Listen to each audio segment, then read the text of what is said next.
जय माता दी। नमस्कार दोस्तों, स्वागत है आप सभी का हमारे YouTube चैनल लक्ष्मी शर्मा की कहानियां पर। आज हम रउरा लोग के सुनाम जितिया व्रत के भोजपुरी कथा के पूरा जरूर सुने लोग। अगर अच्छा लगी तो आगे दूसर के लगे भी शेयर करें लोग। तो प्रेम से बोली जीवत भगवान की जय। कहानी ऐसन बाकी कोई एको गांव में ननद और भाभी रहत रही है।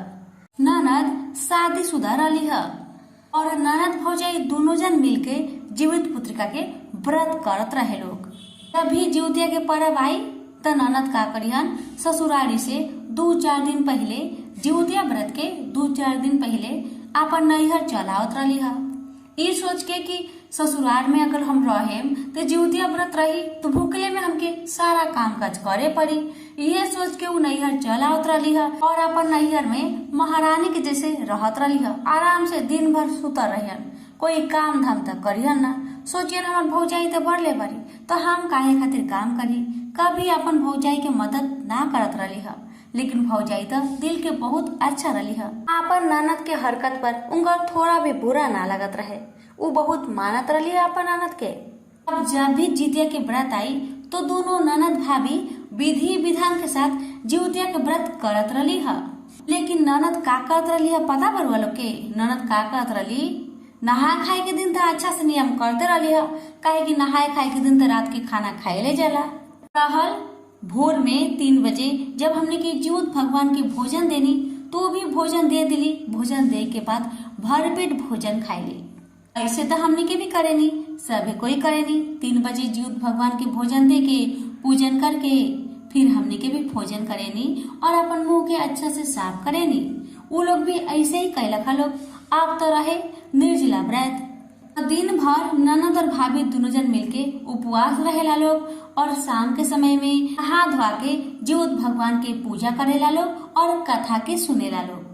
अब जब रात होला तो का होला पता बा? ननद आपन एगो कमरा में सुतल रहेली और भौजाई आपन दोसर कमरा में सुतल रहेली।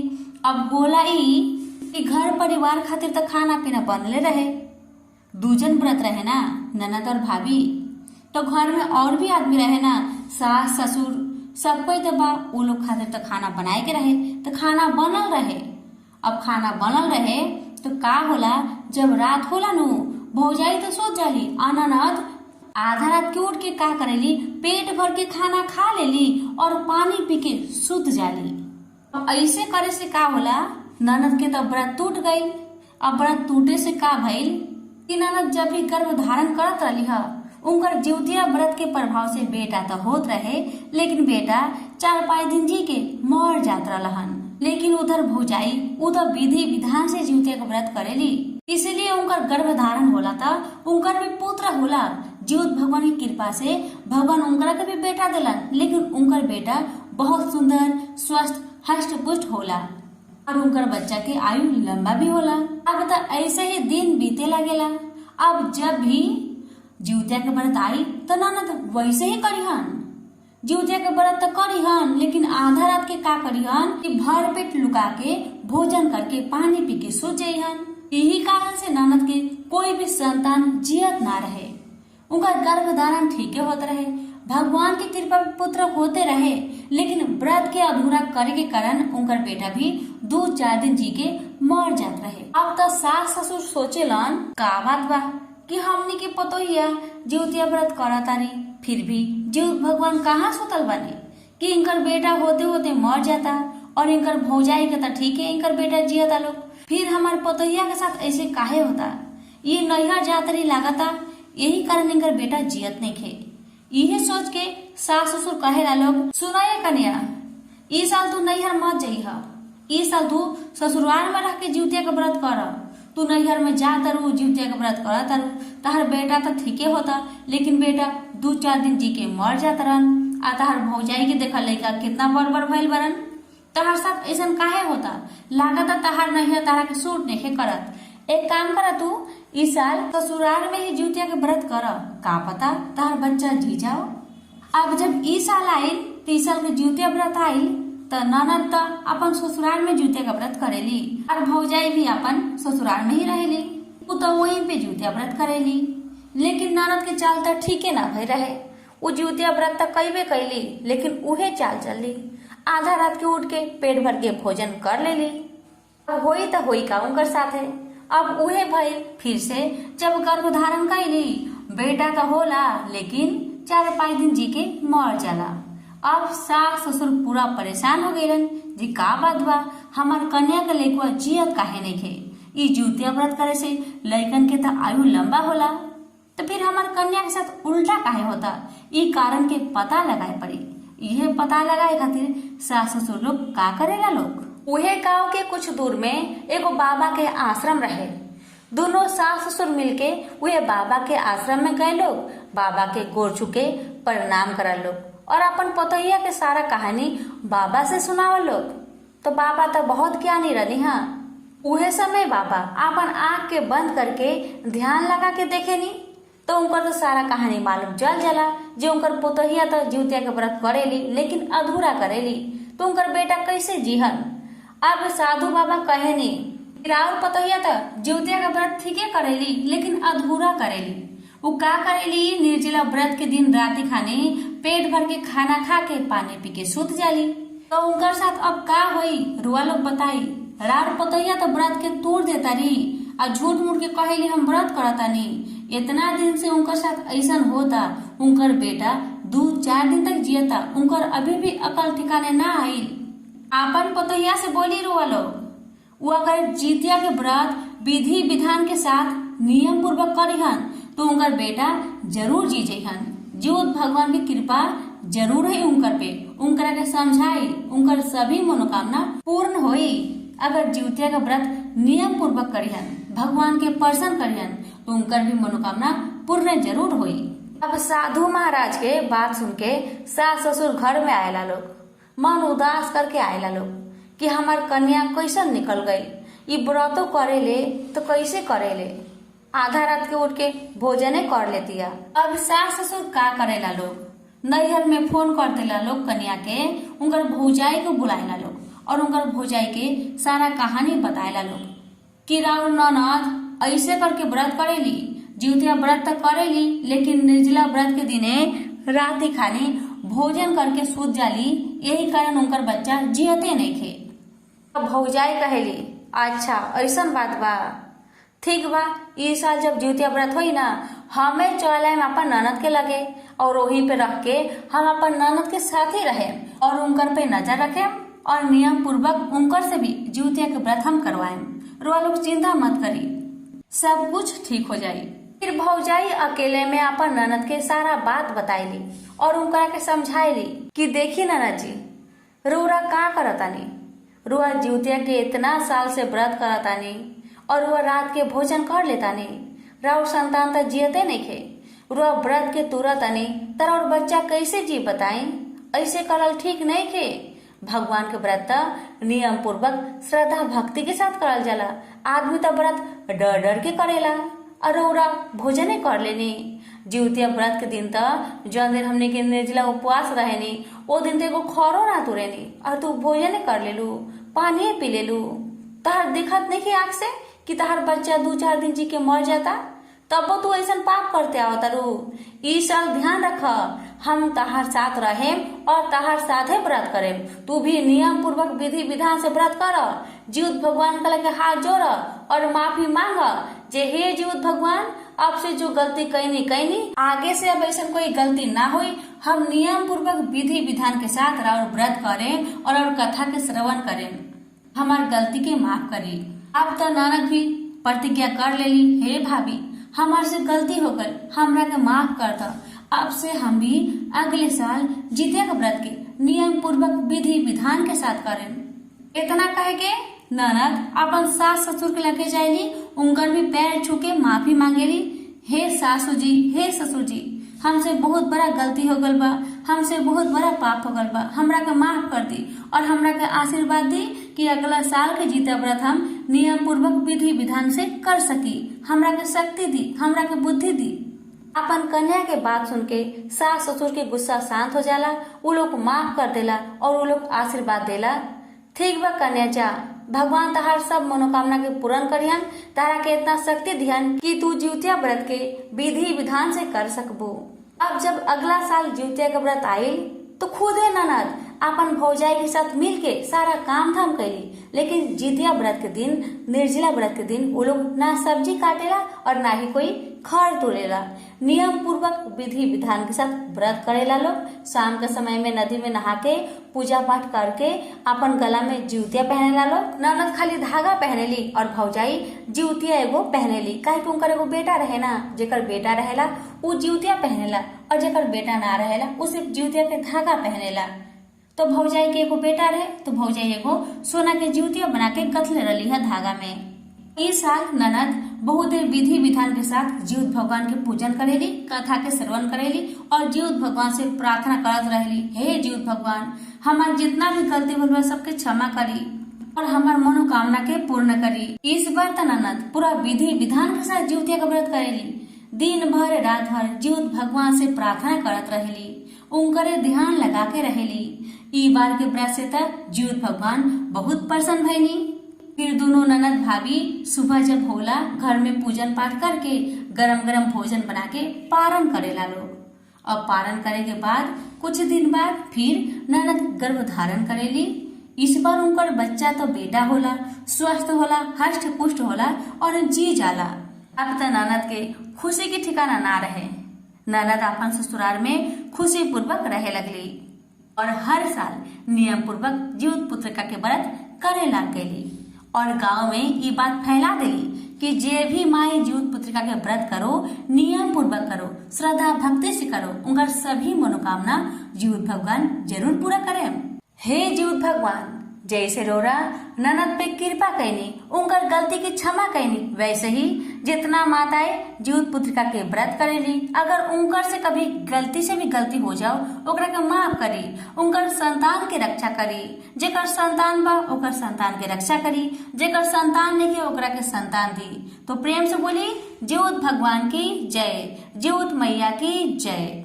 अब रोरा लोग सुने चील और सियारन के जितिया व्रत कथा। कथा बहुत सुंदर बा, पूरा ता जरूर सुनी। कथा ऐसे बाकी बहुत समय पहले की बात बा कि नर्मदा नदी के सामने कंचनवटी नाम के एगो नगर रहे। उ नगर के राजा के नाम रहे मलाई केतु। नर्मदा नदी के पश्चिम में बलुहटा नाम के मरुभूमि रहे, जेमे पता बा बहुत बड़का एगो पाकर के गाछ रहे।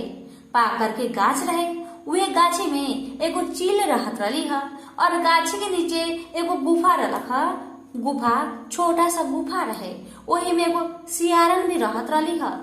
दोनों जन साथे रहते रहते दोनों जन अच्छा सहेली बन गए रहे लोग। एक दिन की बात बा कि चील नदी के किनारे गए रहन पानी पिए खातिर, उनकर लागा रहे प्यास।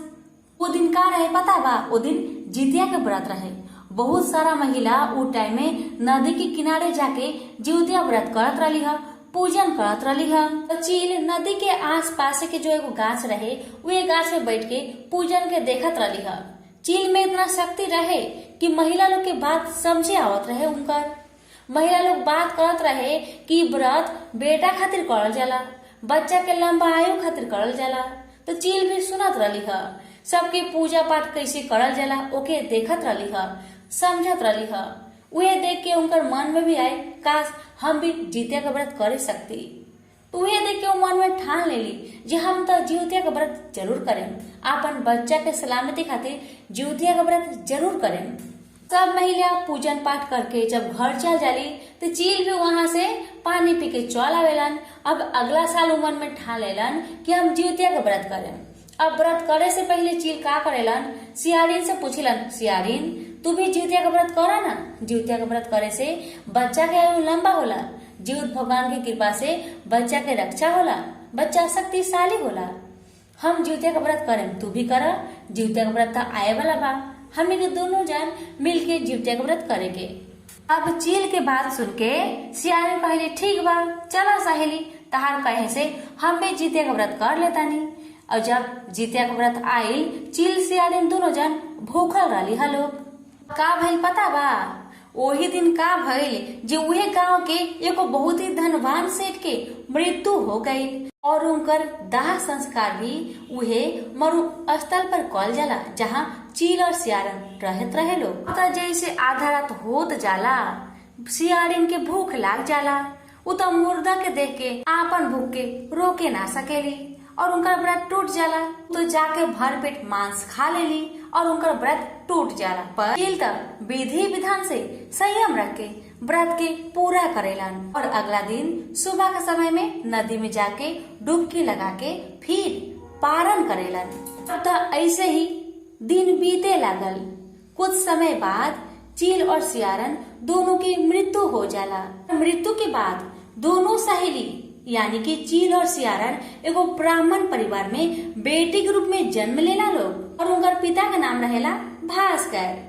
चील का बनेली बड़ी बहन बनेली और उनका नाम रहेला सीलवती और सीलवती के शादी बुद्धिसेन के साथ होला और सियारन छोटा बहन के रूप में जन्म लेले रहेली। उनका नाम रहेला कपूरावती। उनकर शादी उहे नगर के राजा मलाई केतु से भल रहेला। यही कारण से कपूरावती कंचनवटी नगर के रानी बन जाली। भगवान जीमूत वाहन के आशीर्वाद से सीलवती के 7 बेटा होला और कपूरावती के सभी बच्चा जन्म लेला मगर मर जाला। कुछ समय के बाद का होला कि सीलवती के 7 बच्चा जब बड़ा हो जाला तो वो लोग राजा मलाई केतु के दरबार में काम करे लागेला लोग। वो लोग के देख के कपूरावती के मन में हिंसा के भावना आ जाला कि उनका कोई बेटा नहीं है और उनका बड़ा बहन के तो बाप रे बाप 7 को बेटा बा। ये सोच के उनका बहुत जलन होला। ये जलन के मारे वो का करेली पता बा? राजा से कहे के यानी कि अपन पति से कहे के सभी बच्चन के सर के कटवा देली और नया नया बर्तन मांग के वही में सर सबके रख के लाल कपड़ा से ढक के अपन बड़ बहन सिलवती के पास भेजवा देली। ये देख के जीवत भगवान से रहल न जाला। काहे कि चील तब पिछले साल जीवतिया के व्रत के पूरा विधि विधान से कैले रहेली। उनके व्रत के फल से, उनके व्रत के शक्ति से जीवत भगवान का करेनी मिट्टी से माटी से 7 भाई के सर बनाएलन और सभी सर के यानी कि 7 भाई के माथा के धड़ से जोड़ के उमें अमृत छिड़क देलन।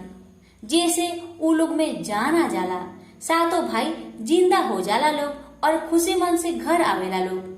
और जो कपूरावती यानी कि रानी सर भेजले रहेली अपन बड़का बहन के लगे उ तो बहुत अच्छा फल बन जाला। और उधर का होला कपूरावती मन में सोचेली कि हम तो अपन बड़की बहन सिलवती के 7 बेटा के सर तक कटवा देले बानी और बहन के घर में भेजवा देले बानी। बहन देखियन तो उनकर कलेजा फाट जाई। ये देख के तो हमार मन में बहुत खुशी मिली। अब इंतजार करत रही कि कब उनकर बहन के कलेजा फाटो, रोए के माथा पीटे के आवाज उनकर कान में आओ ताकि उनकर थोड़ा शांति मिलो। जब बहुत देर हो जाला, कोई समाचार ना मिलेला, सिलवती के घर से कोई समाचार ना मिलेला तो रानी कपूरावती खुद के रोके ना सकेली और अपन बड़की बहन के घरे दौड़ल चल जाली और जाकर वहाँ कहा देखेली बहन के 7 बेटा जिंदा बा। ई देख के तो बहुत चौंक जाली तो वहीं पे माथा घुमा के गिर के बेहोश हो जाली।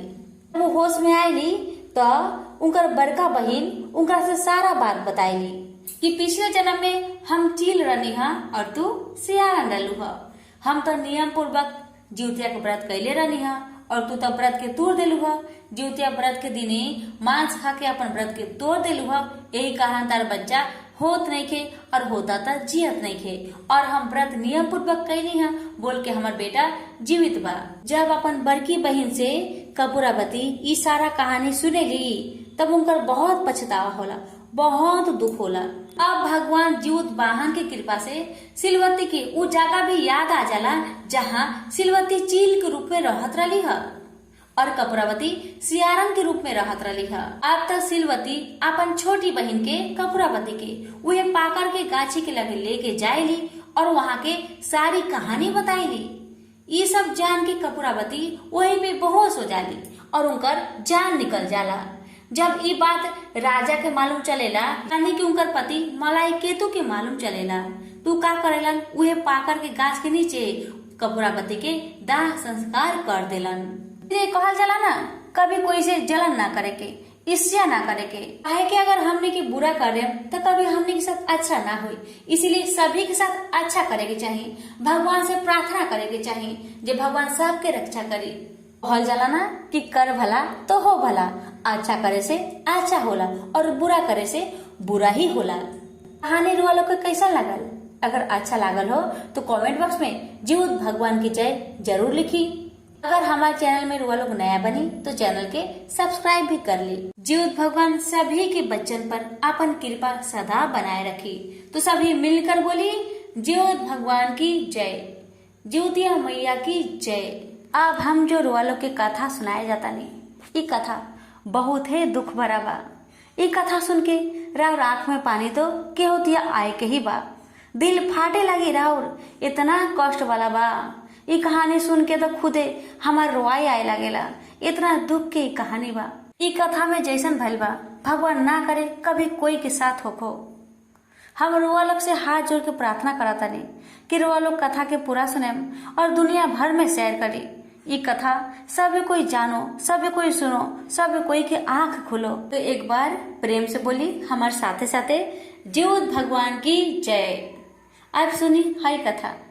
बहुत समय पहले की बात बा, एगो गांव में एगो गरीब परिवार रहत रहे।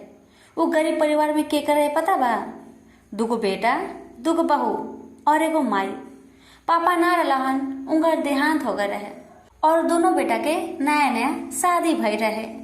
जब नया नया शादी भय रहे नो, दोनों पतोहिया के आपन सासू के खूब सेवा जतन करस, खाना पीना खिलाओस, अच्छा से देख रेख करस। लेकिन वो गांव में का रहे दिक्कत, जे कमाई बहुत कम रहे। घर में तो 5 आदमी हो गए रहे और खर्चा रहे कम। तो दोनों बेटा अपन माँ से कहला, माँ ओ माँ, तू देखते बारू और तू जानते बारू हमने की कमाई नहीं के सकत, यहाँ पे आमदनी बहुत कम होता। हम सोचता नहीं कि कहीं बाहर जाई, वहीं पे कुछ साल रह के कमा के ढेर सारा धन लेके हम दोनों भाई लौट के जल्दी आए। तू अच्छा से रही माँ, तू अच्छा से रही, अपन ख्याल रखिए। और फिर अपन बीबी के लगे आके कहेला लोग मेहरारू के, सुना तारू यहाँ तक कमाई होत नहीं खे, अब का करी हम, घर संसार चलाए खातिर कुछ तो कमाए पड़ी, निमक रोटी कब तक खाए हमने के दोनों भाई जाते नहीं बाहर कमाए, नहीं के पता कितना समय लगी।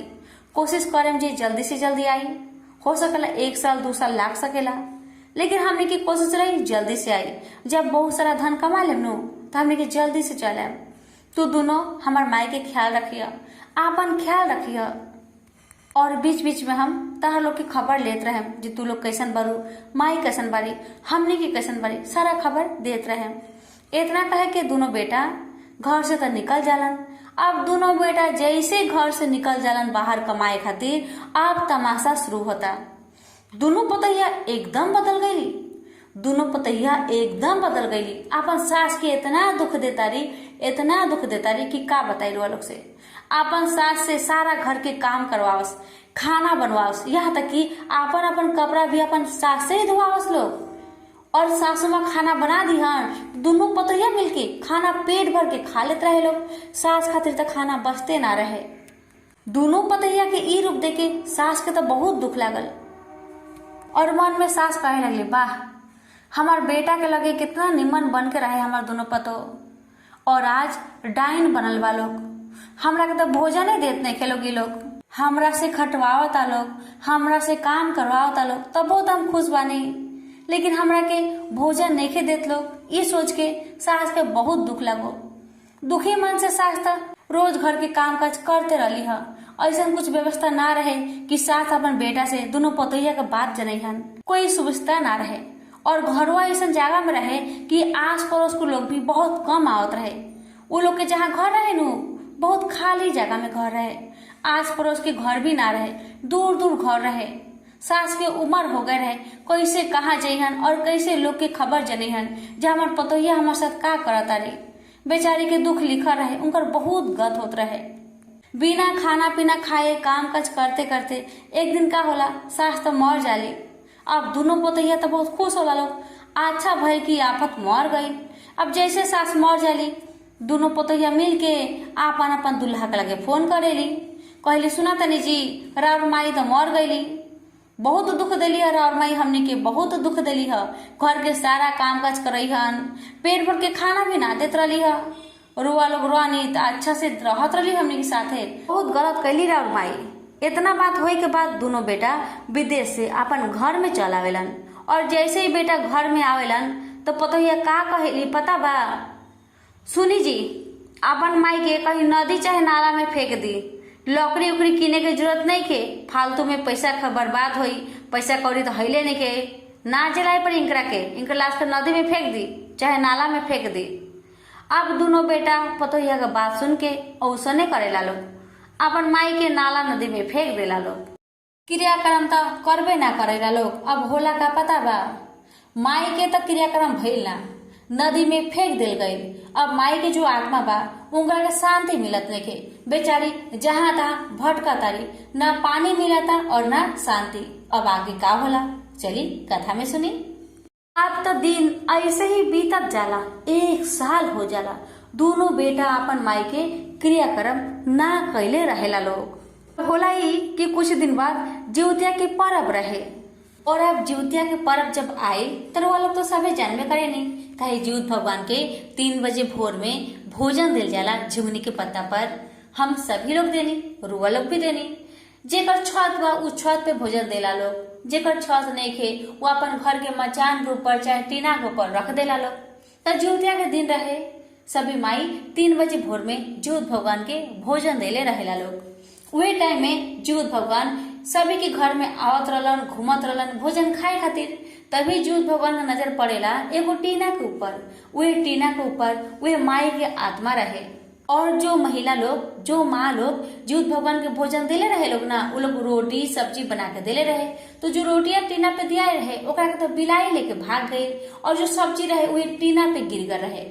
अब माई के प्राण का करता, जी झुंगनी के पत्ता के तुरता और वो सब्जी के उठाए के कोशिश करता खाए खातिर, लेकिन माई के तो क्रियाक्रम भय नहीं के, इहे कारण माई ना झुंगनी के पत्ता तुरे सकतारी और ना वो सब्जी उठा के खाए सकतारी।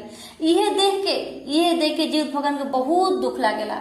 जिउत भगवान वो आत्मा के देख के उनका सारा कहानी जान लेलन। अब जिउत भगवान बहुत गुस्सा हो जालन। गुस्सा के कारण जिउतिया व्रत के दिने जिउत भगवान का करे नहीं पता बा, बेटा पतो के घर के सारा पानी के सारा अन्न के समाप्त कर देनी, सबके गायब कर देनी। गायब करे के पीछे कारण ही बा जे बेटा बहू के भगवान जी सबक सिखाए चाहत रहनी हा। अब जिउत भगवान कैसे सबक सिखाए नहीं दोनों पतोहिया के और बेटा के। होला ई जे जिउतिया के दिन रहे, उ दिन जिउत भगवान के कोप के कारण उनका घर के सारा जल और अन्न समाप्त हो जाला। अब दोनों पतोहिया तरपता लोग पानी खातिर, जहाँ तहाँ छान मारता लोग जे पानी कहीं से मिल जाओ। दोनों पतोहिया जल्दी से कुआं पे जाएली और जैसे ही पानी भर के उठाएली वैसे ही पानी सूख जाला। कैसे ना सूखी पानी, माई के तो क्रियाक्रम भइल ना, गया भइल ना, दान कैली ना, तुमकरा के सजा मिले के रहे। ये सब जिउत भगवान के कोप के कारण होत रहे।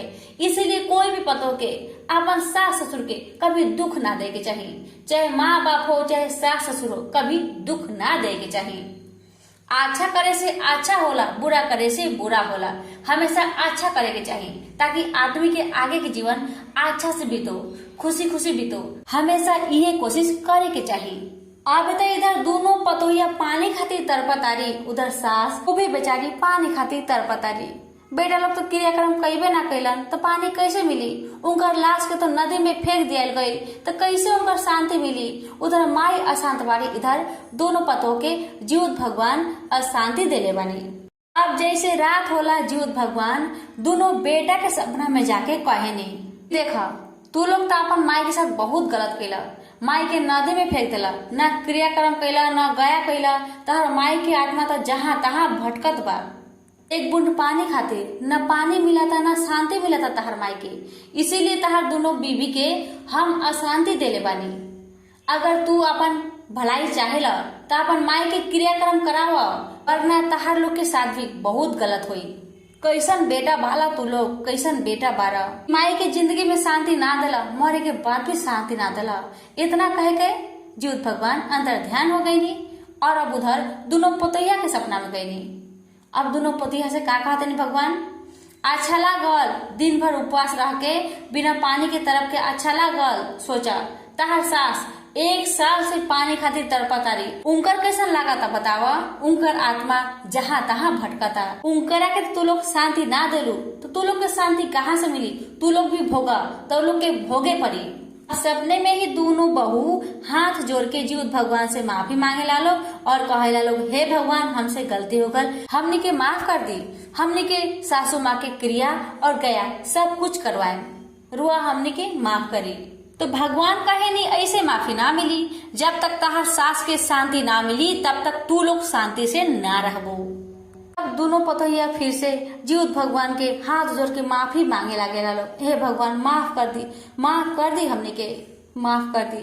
तब जीउत भगवान कहे ठीक बा हम तहरा के माफ करे, तू एक काम कर, जैसे ही सुबह होई वैसे ही गरम गरम भात बना के गरम गरम भात के खइया और पानी खूब पीहा, खूब पीहा। साथ में ये भी कहे नहीं भगवान कि अगला साल से तू लोग भी ज्योतिया के व्रत कर और अच्छा अच्छा भोजन बना के मरवाला लोग के, चिरो सियारन के ज्योत भगवान के भोजन दिहा और नियम पूर्वक व्रत करिहा, तबे तू लोग के घर में शांति रही, वरना ना रही। अब तो भगवान के कहे अनुसार दोनों पतहिया जैसे सुबह होला वैसे ही गरम गरम भात बना के गरम गरम भात थोड़ा सा खा ला लोग और पानी तो खूब पिए ला लोग, खूब पिए ला लोग। वो लोग जितने पानी पिए था उतने ही सास के आत्मा के थोड़ा थोड़ा ठंडक मिला था। अब ऐसे करके दिन बीते लागल, लेकिन पतोहिया लोग और बेटा लोग थोड़ा अशांत रहत रहे लोग, कि जीउत भगवान अभी भी थोड़ा नाराज रहने। अब जैसे अगला साल आयल, जीउत भगवान के कहे अनुसार दोनों पतोहिया नियम पूर्वक विधि विधान के साथ ज्योतिया के व्रत करेला लोग और जो जो सास के पसंद रहे उहे भोजन बनाएला लोग और उहे भोजन के 3 बजे भोर में जीवनी के पत्ता में देला लोग। अब नियम पूर्वक व्रत करे से, विधि विधान से पालन करे से जीउत भगवान प्रसन्न भइनी, तब से उ लोग के घर में शांति बनल शुरू हो गए। उ लोग खुशी से जिए लागल, उ लोग के घर में अन्न धन के भंडार भरे लागल। दोनों पतैया के एगो जीउत भगवान की कृपा से बेटा भी हो गल। तो बोली प्रेम से जीउत भगवान की जय। हे जीउत भगवान, हम जो ई राउर कथा सुनाओ तनी, जितना लोग भी सुनाता ओकर पर ओकर परिवार पर आपन कृपा सदा बनाए रखे और हम जे ई कथा सुनाओ तनी हम पर भी आपन कृपा बनाए रखे। अगर हमसे कोई गलती भल हुई तो ओकर माफी करें। प्रेम से बोली जीउत भगवान की जय।